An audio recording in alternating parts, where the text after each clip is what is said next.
Hello everyone, good morning. स्वागत छ मेरो युट्युब च्यानलमा। र आज हेर्न सक्नुहुन्छ आजको मौसम एकदम राम्रो छ। बर्सातको कारणले 3-4 दिनसम्म पानी परिरहेको थियो र आजको दिन हेर्नु घाम पनि कति राम्रो, मौसम पनि कति राम्रो छ। हेर्नु न, घाम र मौसम, बादल हेर्नु न कति राम्रो मौसम, घामको न्यानो घाम पनि तापौँ तापौँ यस्तो मन लाग्छ।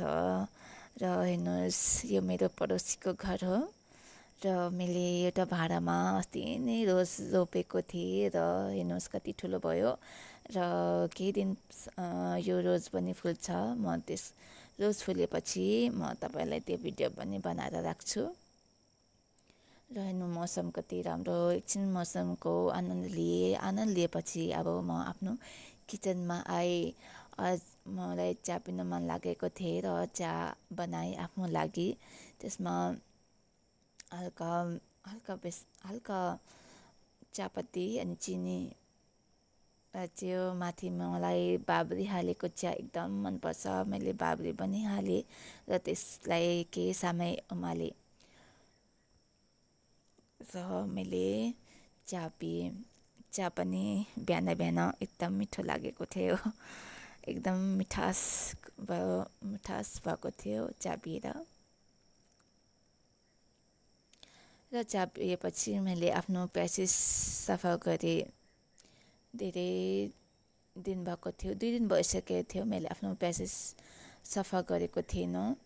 पोचा लाउन मन लागेको थियो पहिला होइन। त्यसपछि त्यहाँ माटोहरू जम्मा भएको थियो। डाइरेक्ट मैले पानी लगाएर सफा गरेँ। गमलाको मुनि माटो सबै जम्मा भइसकेको थिएँ र मैले त्यसमा पानी हाल्दै सफा गरेँ। र मलाई गमलामा फुल रोपेकोहरू एकदम राम्रो लाग्छ। र तपाईँहरूलाई पनि मेरो च्यानल मन परेमा लाइक अनि सब्सक्राइब गरिदिनु होला है।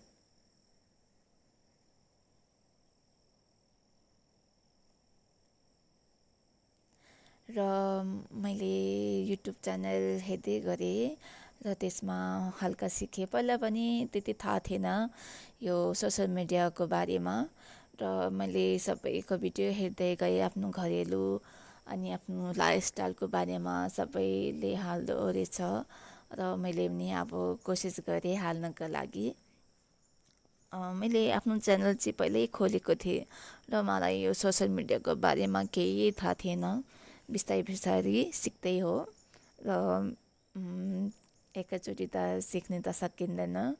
अब जति आफूले ट्राई गरेँ, जति आफूले सिकेँ त्यति नै आफूले जानकारी हुँदो रहेछ।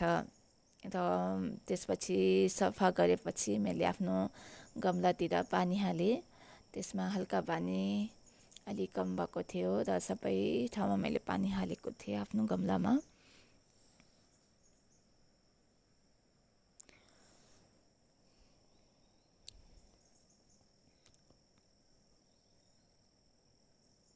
र आजको